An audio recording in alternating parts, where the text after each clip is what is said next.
got a shit. Put that in there. Did you record that? Sweet. Why you leaving? I know you're scheming. Don't be selfish, babe. Let it float away.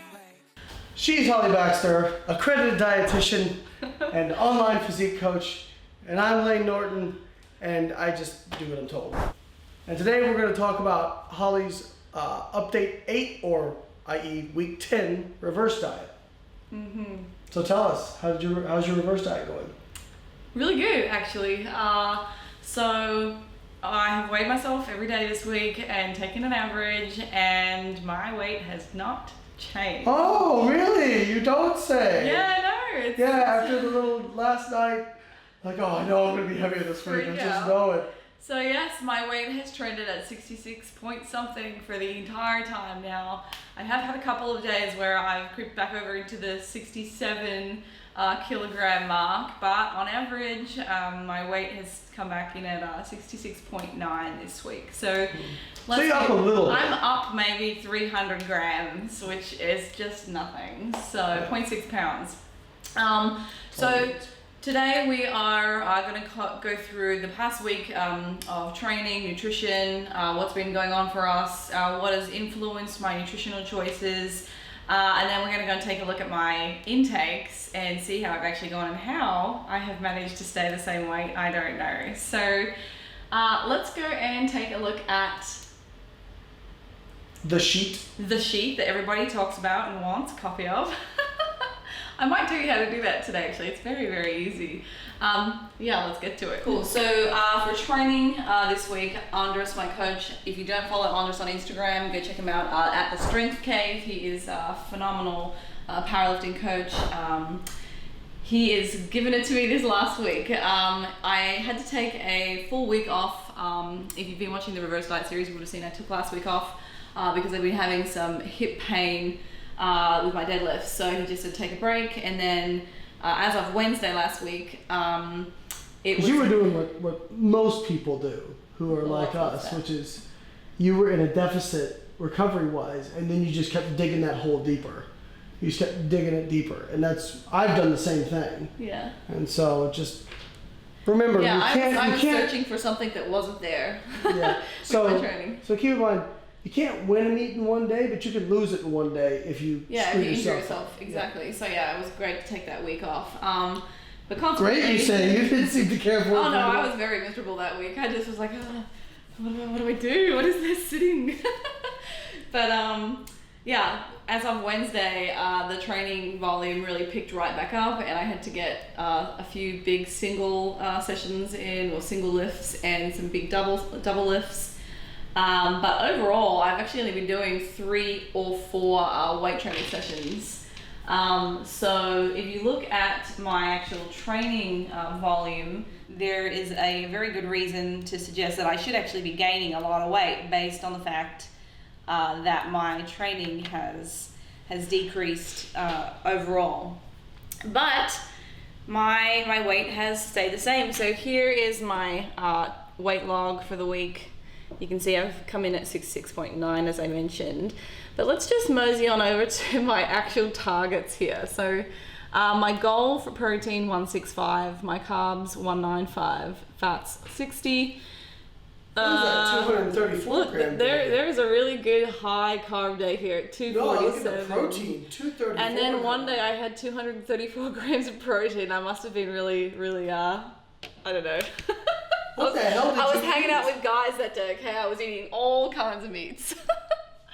But you can see, like, I have really exceeded my targets this week. So I had a couple of days where I was at 2,200 calories, and my goal is 1,980. So it's 200 in excess one day. I've got a couple of days where I'm at 21. Overall, if I look at my compliance, it averages out that I'm about 1.5% over my intakes, but that's 100% compliant. So they have kind of balanced themselves out, which is really good, but my compliance to protein has definitely gone over what I need, as has my carbohydrates and fats, just slightly. So yeah, I guess that's a really good sign for my metabolism. Like, considering my training has come down. Your volume's down. Yeah. You were. I was over my macros. Yeah. I was stressed out this week, wasn't I? You know, like the last. Not till the last 2 days. The last 2 days. And about 5 minutes ago. When I thought. I didn't get on the scales on Monday. I was really scared to get on the scales. I was like, oh my god, I know I went over like for the last 3 days consecutively, and I felt a little bit fuller because I've been eating a lot of food now. Like my food volume's really gone up.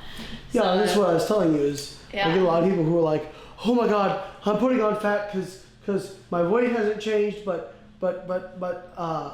you know, I look different, you know. Well, keep in mind, you're just eating more food. Like you are literally eating 50% more food than you were. So think 10 about weeks that ago. volume. It's got to go somewhere. Whether it's dispersed as energy and used as fuel, or whether it's still sitting in your GI, like your dietary fiber and undigested foods, you're going to feel a little bit heavier. So I think that's probably one of the main things that I'm feeling like I am struggling with at the moment. Just that food weight in my stomach. And keep in mind too, like implying that okay, if you've gained fat and your weight stayed the same, that means you lost muscle. Yeah. That's probably on the whole pretty unlikely. Okay, so I asked you this. But I mean, you've been doing a little bit less accessory work, so maybe you lost a little bit from your arms or that sort of thing. That's possible. Yeah, now that's something that I know a lot of people ask me about. They're like, well, how come my weight, even though my weight is staying the same or it's only gone up a little bit, why do I look so much softer, or why has my shape changed? I'll answer that. First off, you don't look that much softer. You obsess about yourself in the mirror. We're the worst critics. When it comes to yourself, you're always going to have a more exaggerated opinion. I know this. I'm trying to be realistic here, but I do feel that, and I don't enjoy the softer look.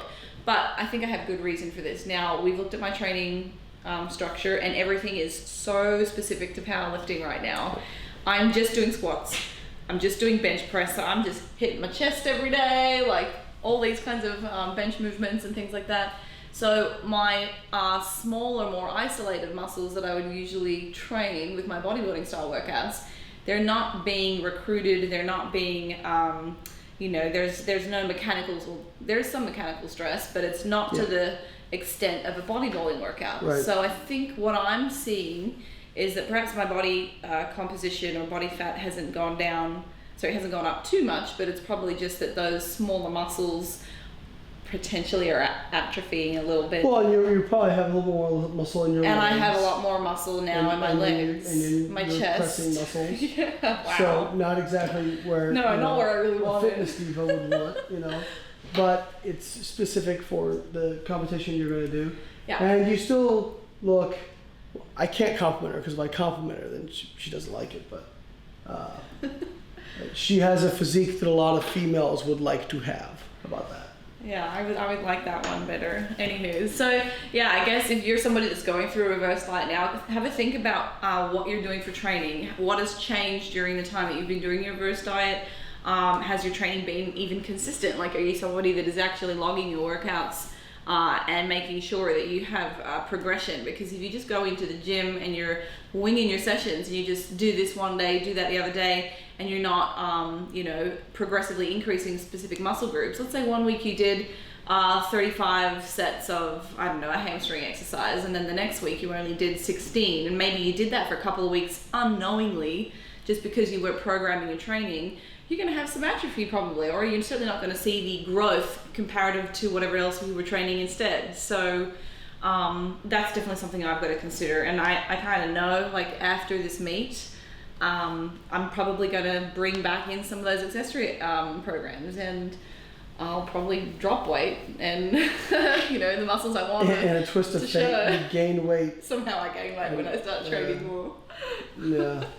So, yeah, I guess that's kind of what's happened for me. Yeah, I've gone over my calories, gone over my protein by the most, which is not, like, it's better than having gone over my carbs and fats excessively. No, I definitely favoured proteins a little bit more this week. We just saw a presentation from Bill Campbell in our seminar this past weekend with Menno Henselmans. Yes, that was a great seminar. And Sana Lehman.